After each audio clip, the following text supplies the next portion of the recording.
આજે સવારે મહીસાગર પાસે મુજ પર ગંભીરા બ્રિજ દુર્ઘટનામાં યુદ્ધના ધોરણે રાહત બચાવની કામગીરી હાથ ધરાઈ. આ ઘટનામાં 9 વ્યક્તિના મૃત્યુ અને 9 વ્યક્તિ ઘાયલ થયા છે.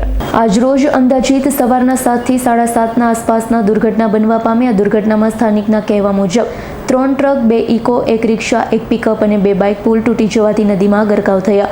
ઘટનામાં 9 લોકો ઘાયલ થયા, જેઓને પાદરા CHC તથા વડોદરા SSG હોસ્પિટલમાં દાખલ કરાયા છે. કમનસીબે 9 વ્યક્તિના મૃત્યુ થયા તે વાતની પુષ્ટિ કલેક્ટર અનિલ ધામેલિયાએ કરી છે. આ ઘટના બાદ રાહત બચાવ માટે 20 થી વધુ ફાયરના જવાનો, NDRF અને SDRFની ટીમ, ફાયરની 2 બોટ, 3 ફાયર સ્ટેન્ડ અને 10 થી વધુ એમ્બ્યુલન્સ તેમજ 5 થી વધુ મેડિકલ ટીમ પર કામગીરી બજાવી રહ્યા છે. ઉપરાંત સ્થાનિક લોકો પણ જોડાયા. જિલ્લા કલેક્ટર, જિલ્લા પોલીસ અધ્યક્ષ, ધારાસભ્ય ચૈતન્યસિંહ ઝાલા, પ્રાંત અધિકારી ઘટના સ્થળે પહોંચી રાહત બચાવની કામગીરી અંગે જરૂરી સૂચન અને માર્ગદર્શન આપી રહ્યા.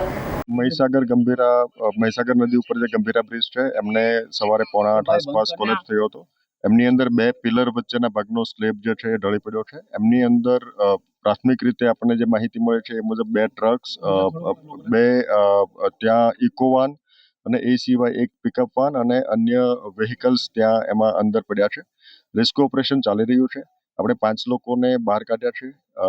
અન્ય રેસ્ક્યુ ઓપરેશન ચાલે છે. વિગતવાર માહિતી આપને આપીશું. અગત્યનું અત્યારે રેસ્ક્યુ ઓપરેશન છે આપણે ઇમરજન્સી રિસ્પોન્સ સેન્ટરની ટીમ પણ અહીંયા મોબિલાઇઝ કરી છે. આ સિવાય આપણી નગરપાલિકાની ટીમ છે, ફાયરની ટીમ છે, NDRFની ટીમને પણ આપણે અહીંયા બોલાવી છે અને સાથોસાથ આપણા તમામ વહીવટીતંત્ર, પોલીસ અને બાકી વિભાગો પણ અહીંયા છે અને રેસ્ક્યુ ઓપરેશનને આપણે પ્રાથમિકતા આપીએ છીએ. સ્થાનિક લોકો અને તરવૈયાઓ પણ આ રેસ્ક્યુ ઓપરેશનની અંદર જોડાયા છે. એટલે હાલના તબક્કે આપણી પ્રાથમિકતા આગામી 1 કલાક માટે રેસ્ક્યુ ઓપરેશન હશે.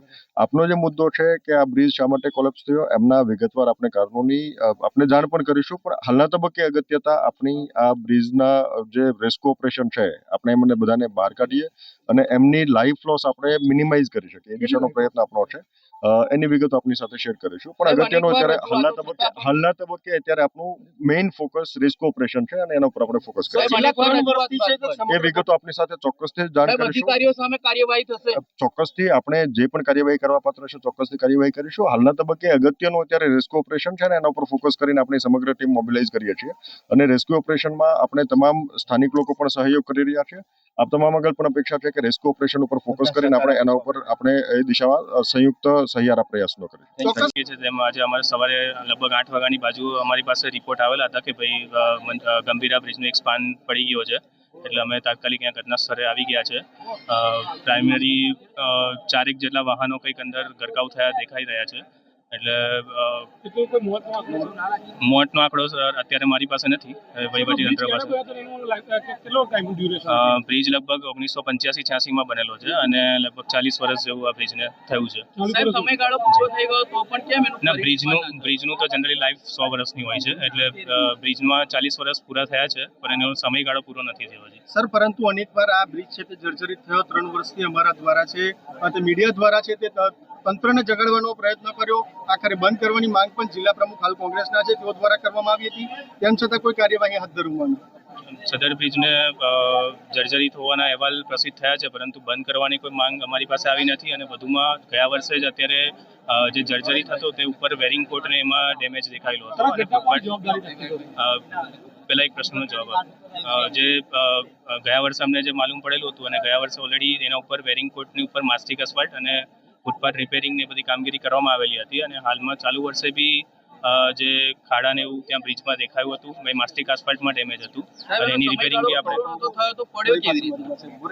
એટલે એ અત્યારે અમે એની તપાસ કરીને પછી આગળની કાર્યવાહી તમને જવાબ આપી શકીએ છીએ. બ્રિજ બંધ કરાવવા માટે કોઈ પણ વ્યક્તિ માંગ કરે ત્યારે જ બંધ કરવાનો એટલે અમારે રિપોર્ટમાં બી કોઈ એવું મેજર ડેમેજ નથી બ્રિજમાં. અને જે વેરિંગ કોટ અને એમાં જે નુકસાન હતું એ ઓલરેડી ગયા વર્ષે જ અટેન્ડ થઈ ગયેલું હતું અને એમાં ચાલુ મરામતમાં અત્યારે અમારી પાસે જે મોન્સૂનમાં બી જે ડેમેજ આવેલું હતું વેરિંગ કોટ અને એમાં માસ્ટિક આટલી મોટી દુર્ઘટના ઘટી, શું જવાબદારી લો છો? કારણ કે તંત્રની કોઈ ભૂલ હોઈ શકે છે. પ્રાથમિક અહેવાલ અમને ખબર પડે કે ભાઈ શું કારણથી આ પડ્યો છે એ પછી જ હું કંઈક આપના કહેવા પ્રમાણે આ પુલ જર્જરિત ખરો કે નહીં? ના જર્જરિત નથી. હજુ પણ જર્જરિત નથી. આટલી મોટી ઘટના સાહેબ સેકન્ડ જર્જરિત નથી.